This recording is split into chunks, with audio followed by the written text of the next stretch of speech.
members from civil society, brothers and sisters of Telangana, I would like to welcome all of you here today. అందరికీ స్వాగతం పలుకుతున్నాం.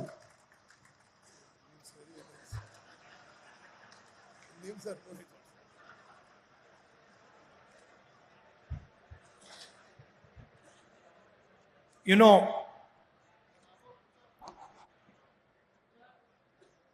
I think it was in 1912 that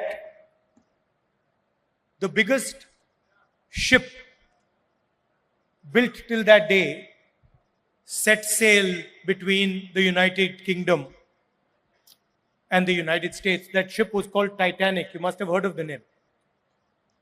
1912లో ప్రపంచంలో అతిపెద్ద ship UK నుంచి యుఎస్ఏకి బయలుదేరింది. And the designers of the Titanic, they said that the ship is so big, so huge, that it can never be sunk. ఈ Titanic అనే ship ఎంత పెద్దగా ఉందంటే ఆ షిప్ డిజైన్ చేసిన వాళ్ళు ఇది ఎప్పటికీ మునగదని చెప్పారు. And then few weeks later, in the middle of the Arctic Ocean, the Titanic hit an iceberg and the ship sank. కొన్ని వారాల్లోనే ఇంత పెద్ద ship Titanic ship Arctic ocean లో ఒక ఐస్బర్గ్ తో కొలైడ్ అయి మునిగిపోయింది. And the interesting thing was that the person who was supposed to keep an eye out for icebergs didn't see the iceberg. ముఖ్యమైన విషయం ఏంటంటే ఐస్బర్గ్ చూడాల్సిన వ్యక్తి అసలు ఐస్బర్గ్ ని చూడలేదు. And literally the ship went straight into the iceberg and they only found out that they'd hit the iceberg when the ship hit and started to sink. ఆ Titanic ship పోయి నేరుగా iceberg కి collide అయి ship మునిగిపోయింది. And within 20 minutes or so, the Titanic went to the bottom of the ocean. ఆ iceberg తాకిన తర్వాత 20 నిమిషాల్లో ఆ టైటానిక్ షిప్ మునిగిపోయింది. Now, the reason that nobody saw the iceberg was because 90% of the iceberg sits underneath the surface of the sea. ఆ iceberg ని ఎందుకు చూడలేదంటే 90% సముద్రం లోపల ఉంది అది. So the person looking from the ship saw a small little iceberg. He didn't realize that he was only seeing a small portion of the iceberg. The big main iceberg was under the sea. ఎవరైతే ఈ iceberg చూడాలో ఆ నీళ్ల పైన ఉన్న చిన్న భాగం చూశాడు, నీళ్ల కింద ఉన్న ఆ పెద్ద భాగాన్ని చూడలేకపోయారు. And when that big iceberg hit the ship was just devastated, sank. ఆ షిప్ ఐస్బర్గ్ ని తాకగానే కొలిజన్ అయిపోయి అది పూర్తిగా మునిగిపోయింది. Now you must be thinking, why is Rahul Gandhi suddenly talking about the Titanic and the iceberg in a caste census meeting? మీరు ఆలోచన చేస్తుండొచ్చు, కులగణన సమావేశంలో రాహుల్ గాంధీ ఎందుకు టైటానిక్ ఐస్బర్గ్ గురించి మాట్లాడుతున్నాడని. Because caste in India, caste discrimination in India looks very much like the iceberg. ఎందుకంటే భారతదేశంలో కుల వివక్ష ఆ ఐస్బర్గ్ లానే అవపడుతుంది. Most of it is below the surface. Most of it is hidden. Most of it is secret. కుల వివక్ష ఎక్కువ శాతం మనకు అవపడది, అది లోపల ఉంటుందని చెప్పి నేను మనం చేస్తున్నాను. It is hidden behind many different instruments. అది రకరకాలుగా ప్రజలకు అవపడకుండా ఉంటుంది. అది inside boardrooms, behind exams, in interviews, in conversations, inside people's minds. It is all hidden. Bulk of it is hidden. ఈ కుల వివక్ష ఎక్కువ శాతం బోర్డ్ రూమ్స్ లో కానీ ఇంటర్వ్యూస్ లో కానీ అన్ని అంశాల్లో ఎవరికి అవపడకుండా ఉంటుంది అది. I have many friends who belong to the upper caste who tell me I have never felt caste discrimination. నాకున్న చాలా మిత్రులు అగ్రకులాలకు చెందిన వాళ్ళు ఎప్పుడూ మేము కుల వివక్ష చూడలేదని చెప్తుంటారు నాతోని. And I say to them, of course you have never felt caste discrimination. మీరు అగ్రకులాల వాళ్ళు కాబట్టి మీకు అవపడలేదు ఎప్పుడు కూడా అని నాకు అనిపించింది. Because it is not designed for you. And for you, it is like the iceberg. You can't see it. You only see the surface. You don't see the real pain, the real destruction, the real damage that caste discrimination does not only to Indian people, but to the Indian constitution and to the Indian nation. ఎందుకంటే ఈ అగ్రకులాల మిత్రులకు చెప్పేవాడిని iceberg కింద ఎక్కడైతే అవపడలేదో ఆ విధంగా ఉంటుంది. మీకు ఎప్పుడు అవపడలేదు అది. భారత రాజ్యాంగానికి కూడా ఈ కుల వివక్ష ఒక ముప్పు అని చెప్పి నేను భావిస్తున్నాను. The caste census is designed to make transparent the hidden discrimination that is taking place in this country every single day and has been taking place for thousands of years. ఈ కులగణన ద్వారా పారదర్శకంగా ఈ వ్యవస్థని మరి మేలు చేయవచ్చని చెప్పి ఏదైతే ఈ వ్యవస్థ వల్ల నష్టం జరుగుతుందో అది సరి చేయవచ్చని చెప్పి నేను భావిస్తున్నాను. And it is every single place. ప్రతి చోట కుల వివక్ష ఉందని చెప్పి నేను భావిస్తున్నాను. It is in corporate India. It is in the legal system. It is in the political system. It is every single place. ఈ కుల వివక్ష కార్పొరేట్ కంపెనీలో ఉంది, న్యాయ వ్యవస్థలో ఉంది, రాజకీయ వ్యవస్థలో ఉంది, ప్రతి చోట ఉందని చెప్పి నేను భావిస్తున్నాను. And it destroys the lives of people every single day. It destroys their career, destroys their confidence, destroys their belief in this nation every single day. ఇది చాలా మంది జీవితాలను నాశనం చేస్తుంది. వాళ్ళ ఆత్మస్థైర్యాన్ని, వాళ్ళ ఆత్మవిశ్వాసాన్ని కూడా నాశనం చేస్తుందని చెప్పి నేను భావిస్తున్నాను. Now, I am not saying something very controversial. I am just saying that everybody accepts that there is caste discrimination in this country. Let us now find out the true extent of the caste discrimination. నేను వివాదాస్పదంగా మాట్లాడదలుచుకోలేదు. కుల వివక్ష ఈ దేశంలో ఉందనే విషయం మనం అందరం యాక్సెప్ట్ చేసుకొని ఆ తర్వాత ఈ విషయాన్ని ఏ విధంగా సరి చేయాలనో ఆలోచన చేయాలని చెప్పి నేను మనం చేస్తున్నాను. I use the analogy of an X-ray. When somebody gets injured, the first thing you do, you go to the hospital, the doctor says, let us do an X-ray. నేను ఒక ఎక్స్రే లాగా పోలుస్తున్నాను. ఎట్లంటే ఎవరికి యాక్సిడెంట్ అయినా doctor మొదటిగా ఏమంటాడంటే hospital పోయి x ray చేయించుకోవాలని. అదే పోలిక దీనికి ఇస్తున్నాను నేను. No one will ever say to you, please don't have an X-ray. No doctor will say it. Nobody will ever say to you, if you have got an injury in your arm, do not have an X-ray. మీకు దెబ్బ తాకితే ఎవరు కూడా doctor కూడా ఎవరు కూడా x ray చేసుకోవద్దని చెప్పరు మీకు.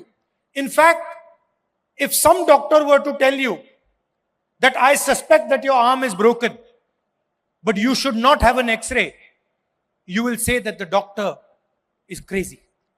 ఒక డాక్టర్ మీకు మీ చెయ్యి ఇరుగుండొచ్చు కానీ మీరు ఎక్స్రే చేసుకోవద్దు అని చెప్తే ఆ డాక్టర్ పిచ్చోడు అని అనుకుంటాం మనం. The doctor does not understand the basics of medicine. అంటే ఆ డాక్టర్ కి మెడిసిన్ యొక్క బేసిక్స్ అని చెప్పి స్పష్టమవుతుంది. And that is all I am saying. I am saying we all agree that there is a concept called caste in India. We all agree that there is a concept called caste discrimination in India. Let us simply measure it and tell everybody in this country the extent of this discrimination. That's all. ఈ కుల వ్యవస్థ ఉందని, ఈ కుల వివక్ష ఉందని భారతదేశంలో ముందు మనం ఒప్పుకుందాం. ఒప్పుకొని ఆ తర్వాత పూర్తిగా ఏ ఎక్స్టెంట్ ఉంది, ఏ విధంగా ముందుకు పోదాం అని చెప్పి మనం నిర్ణయాలు తీసుకుందాం. And the moment I say this, the people in the BJP, the leaders of the BJP, the Prime Minister suddenly start to say that I am dividing the country.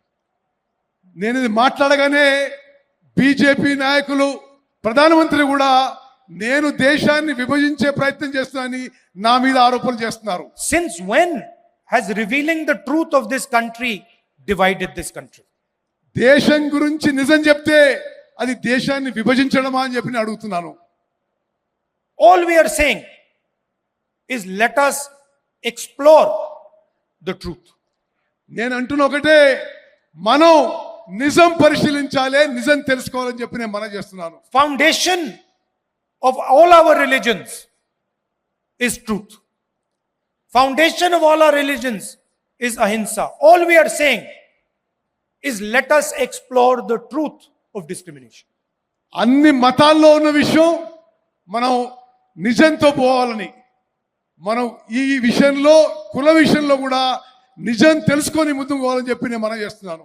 First of all, let us find out how many Dalits, how many OBCs, how many Adivasis, how many minorities, how many general caste, how many women there are in this country. మనము ఈ census ద్వారా ఎంతమంది దళితులు ఉన్నారు, ఎంతమంది ఆదివాసులు ఉన్నారు, ఎంతమంది ఓబీసీలు ఉన్నారు, ఎంతమంది మహిళలు, ఈ వివరాలన్నీ కనుక్కునే అవకాశం ఉంటుంది. After that, let us find out how is wealth distributed in this country. అది చేసిన తర్వాత దేశం యొక్క ధనం ఏ విధంగా ఈ సామాజిక వర్గాల్లో మరి విభజించబడదో అది కూడా కనుక్కుందాం. What share of wealth do Dalits have? What share of wealth do OBCs have? What share of wealth do women have? Let us find this out. దేశం యొక్క ధనం దళితుల దగ్గర ఎంత ఉంది, ఆదివాసుల దగ్గర ఉంది, ఓబీసీల దగ్గర ఎంత ఉంది, అది మనం కనుక్కోవాలి. Let us find out how many poor general caste people there are. ఎంతమంది నిరుపేదలు ఉన్నారో మరి తెలుసుకోవాలి మనం. Let us ask ourselves the question, how many Dalits are there in corporate India? How many OBCs are sitting in the top 500 companies of this country? How many OBCs, Dalits, Adivasis are there in the judicial system? How many Dalits, OBCs, Adivasis are there in our forces? Let us ask these questions. Why are we scared of asking these questions? ఎంతమంది దళితులు, ఆదివాసీలు, ఓబీసీలు corporate కంపెనీల్లో కనుక్కోవాలి, న్యాయ వ్యవస్థలో ఎంతమంది కనుక్కోవాలి, సైనికులు ఎంతమంది ఉన్నారో కనుక్కోవాలి. ఇది అవసరం అని చెప్పి నేను భావిస్తున్నాను. The only people who can resist asking this question are the people who are hiding the truth, who do not want the people of India to know the truth about discrimination in this country. దీనికి వ్యతిరేకం ఉన్నవాళ్ళు కేవలం నిజం బయటికి రావద్దు అనే వాళ్ళే దీనికి వ్యతిరేకం అని చెప్పి నేను మనం చేస్తున్నాను. Those would be the people who benefit from the discrimination. వీళ్ళు ఈ కుల వివక్ష వల్ల లబ్ధి పొందే వాళ్ళే ఈ నిజం బయటికి రావడానికి ఇష్టపడటం లేదు. I'm still wondering why the Prime Minister has not publicly said that he wants to challenge the idea of discrimination in Indian society. నేను ఆశ్చర్యపోతున్నా, ప్రధానమంత్రి గారు ఇప్పటి వరకు కుల వివక్ష విషయాన్ని ఈ దేశంలో ఛాలెంజ్ చేయడానికి ముందుకు వస్తున్నానని ఒక్కసారి కూడా మాట్లాడలేదు. Why hasn't he said he wants to know how many Dalits there are in India's boardrooms? మరి ఇండియా కార్పొరేట్ కంపెనీల్లో ఎంతమంది దళితులున్నారో మరి నరేంద్ర మోదీ గారికి తెలియవద్దని ఎందుకున్నది? How many OBCs are in our judicial system? ఎంతమంది ఓబీసీలు మన న్యాయ వ్యవస్థలో ఉన్నారని మరి నరేంద్ర మోదీ గారికి తెలియాల్సిన అవసరం ఉంది. How many Adivasis are anchors in our media system? ఎంతమంది ఆదివాసీలు మన మీడియాలో యాంకర్ల పాత్ర పోషిస్తున్నారు కూడా తెలియాల్సిన అవసరం ఉంది. Why is he scared of asking these questions? ప్రధానమంత్రి గారు ఈ ప్రశ్నలు అడగడానికి ఎందుకు భయపడుతున్నాడు? I committed on behalf of the Congress party in Parliament House that we will carry out a national caste census. నేను కాంగ్రెస్ పార్టీ తరఫున పార్లమెంట్ లో స్పష్టంగా చెప్పిన, మేము జాతీయ స్థాయిలో క్యాస్ట్ సెన్సస్ చేస్తామని హామీ ఇవ్వడం జరిగింది. And we will demolish the artificial barrier of 50% reservations that has been placed in front of this country. ఇప్పటి వరకు ఏది ఉందో 50% వరకు రిజర్వేషన్స్ అది మేము ఎత్తేస్తామని చెప్పి నేను మనవి చేస్తున్నాను. And for me, Telangana is the model of the national caste census. నాకు తెలంగాణలో జరుగుతుంది జాతీయ స్థాయిలో కాస్ట్ సెన్సస్ కి ఇదే మోడల్ గా నేను భావిస్తున్నాను. And I think I'd like to thank the leadership of Telangana because they have done a truly beautiful thing in this process. Telangana నాయకత్వాన్ని మనస్ఫూర్తిగా అభినందిస్తున్నాను. ఈ ఎక్సర్సైజ్ లో చాలా బాగా ముందుకు పోవాలని చెప్పి నేను మనవి చేస్తున్నాను. And when I was coming here in the car, I was thinking to myself, we do not want a bureaucratic caste census. నేను కారులో వచ్చి అనుకున్నా బ్యూరోక్రసీ ద్వారా చేసే క్యాస్ట్ సెన్సస్ మాకొద్దు. We don't want some bureaucrat sitting in some corner somewhere to decide the questions that the caste census will ask our people. ఏ బ్యూరోక్రాటో అధికారియో ఆ caste census లో ఏ questions అడగాలని వాళ్ళు డిసైడ్ చేయొద్దని చెప్పి నేను భావిస్తున్నాను. Because in fact this will be an insult to the people of India. అది తెలంగాణ ప్రజలను అవమానించడం అని చెప్పి నేను భావిస్తున్నాను. We want the people of India to ask and decide what questions are going to be asked in the census. మేము సామాన్య ప్రజలు నిర్ణయం చేయాలి ఏ ప్రశ్నలు అడగాలి ఏ ప్రశ్నలు అడగాలని చెప్పి. We want the Dalits, the OBCs, the Adivasis, women, we want them to decide exactly what questions are going to be asked. నేను కోరుకునేది దళితులు ఆదివాసీలు ఓబీసీలు వీళ్ళు నిర్ణయం చేయాలి ఎటువంటి ప్రశ్నలు అడగాలని చెప్పి నేను